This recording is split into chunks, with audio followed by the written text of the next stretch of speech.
After paying off $43,000 worth of debt in just 13 months, I've realized that there's rarely only one right answer when it comes to debt. So in this video, I'm going to be reacting to some very tough debt decisions that everyday people are dealing with on Reddit. All right, and all of these are going to be from the subreddit Personal Finance. This was from 1 day ago. Classic question: pay down, mortgage, or invest? 6% flat interest rate on the house. I max my 401k Roth IRA every year and about $15K into 401k on top of the $24,500 and another $15,000 from employer match. So basically $55,000 a year going into my 401k. Nice. Age 25, single, no other debt, want to retire by age 50. I know I'll need a large brokerage for retirement, but I think I can knock out the mortgage by age 32. Holy crap. $296,000 owed on mortgage. Okay, so first question, and I usually like to ask this because people just throw out random things and they throw numbers out there, but is there a reason why you want to retire at 50? Because right now it just seems like you just picked a round number, and that's totally fine.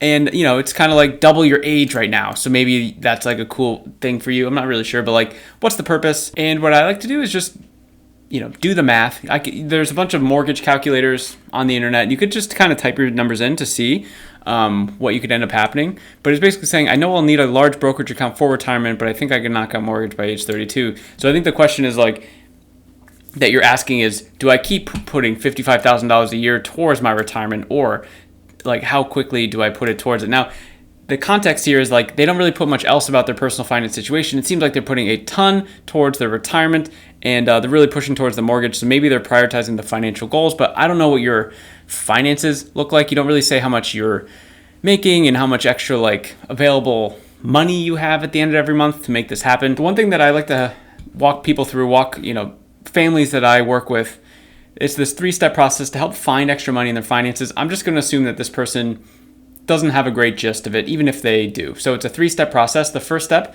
is called the 3-month look back. You look back 90 days of where you spent your money. You take your bank statements, the PDFs, the Excel spreadsheets, you copy it, throw it into AI. It's going to give you a nice table, boom, quick summary of the last 90 days. And then you can quickly see where your money has been going. Then step 2 is your North Star goals. Writing down the things that matter to you the most. So for this person who we just read on Reddit, it's probably building up your retirement, paying off your house super quick, right? That's all they mentioned, so I don't want to assume anything else. Retire by age 50. And then you sort of map and see like, okay, is where I've been spending my money aligning to where I want to be spending my money? And that's step number 3, realignment. So it's this easy 1, 2, 3 step process that takes people, I don't know, an hour to sort of crank through, especially with AI. The 3-month look back used to be the pain in the ass, but now with AI, you could just throw it in there and it does its thing. And that's how I would think about it, because you want to basically see like how much money, you have to reverse engineer it. So this person's going to have to go into one of those calculators, look to see how long it could potentially take them just by doing what they're doing now, and see how much more money they would need to add to their mortgage in order to pay it off more efficiently. Let's jump into the next one. All right, next one here from 6 days ago. Accidentally missed 2 credit card payments. What should I do?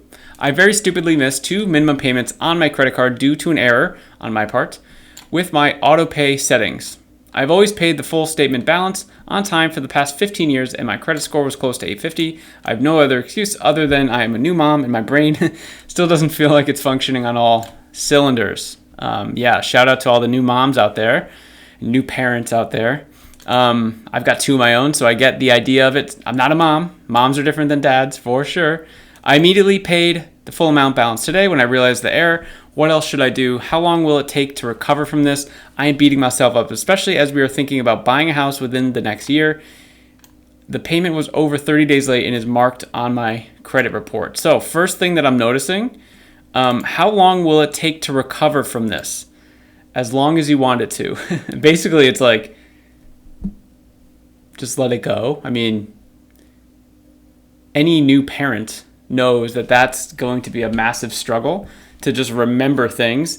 So first, like, how long will it take to, how much time will it take to recover? So mentally, you can take literally 2 more minutes and then call it quits. That's what I would do. Oops, damn it, made a mistake, moving on.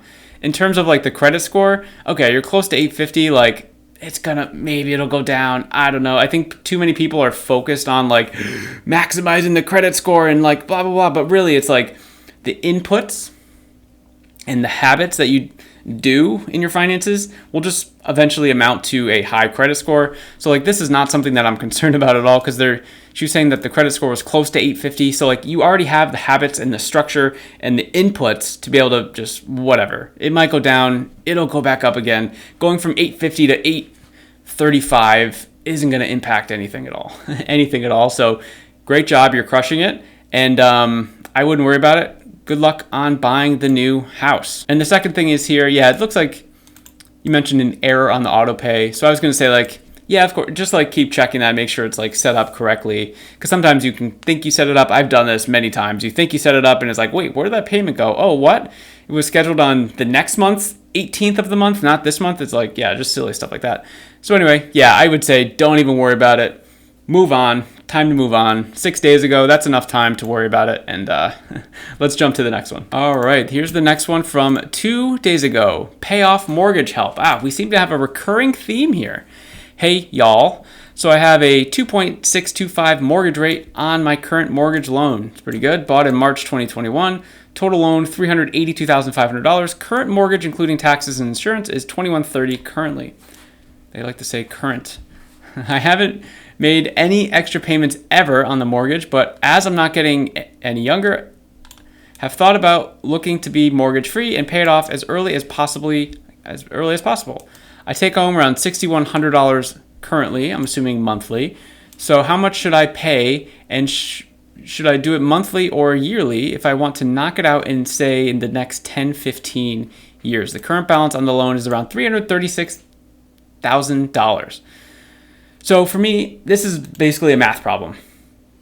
She mentioned, I always say, do you guys ever do that on Reddit? You're like, oh, you just assume it's a he or she. I don't know. I said she. I don't know why. But this person has a 2.625 mortgage rate. That was probably one of the lower ones that was available in this time period. I know because I refinanced in that time period as well. So like, great job locking that in. And what I would say is this. Sometimes you just have to do the interest rate math. You don't mention any other debt or anything like that in here, so that's great. Kudos on that. So I think you just have to ask yourself, like, is this a math thing? Are you trying to optimize your money to the fullest potential? Or is this just like more of a mental, emotional thing where you're like, wow, if I just completely get rid of my debt, all my problems will be solved. I'll feel financially free because I won't have this big looming payment every single month. So that's the decision that a lot of people and parents especially have to figure out. Like, if you pump extra money, a lot of extra money to your mortgage, there is an opportunity cost where if you had put that money into, say, some sort of investing vehicle, say like the S&P 500, which is kind of the standard generic thing that a lot of people invest into. It's just investing in the US stock market, essentially the top 500 companies. And over a long enough time horizon, it averages, we'll say, conservatively 8% per year. So if we just look at that versus a 2.6 mortgage rate, like the interest math is telling me, oh, maybe I should be putting my money towards more valuable things. But if you're like, you know what, I need to pay this off, I would just feel so much better by myself than like, who am I to stop you? So I think it is the game of like, what do I want to do here? You didn't mention anything else about, let me just go back to the post, like saving amounts that you have, like how much money you have or investing or anything like that. So I don't know. Let's see if they talk about it here. Yeah, this person's pissed. Do not pay off a mortgage. Yeah, everyone's recommending do not pay it off. And I just, I get it. That's like, they're just playing the interest rate math game there. But there is like another side to this where, like, imagine you buy a mortgage. Imagine you have a mortgage and it's just gone after even 10 years. Like, and then the amount of money that you can put towards other financial goals. So if they put this $2,130 every month after they're done paying it off, and it would probably be more because if they're pumping more into the mortgage, then they could have like, I don't know, $3,000 a month to put towards financial goals. Like, they would catch up pretty quickly. But also, you know, it's tough because they say that they're not getting any younger. I don't know how old they are. This is the problem with Reddit. Not enough context. I can't look at you and assume how old you are. That's that. And if you like this video and you want to see more Reddit reactions to personal finance situations happening with real people, I've got another one right here for you.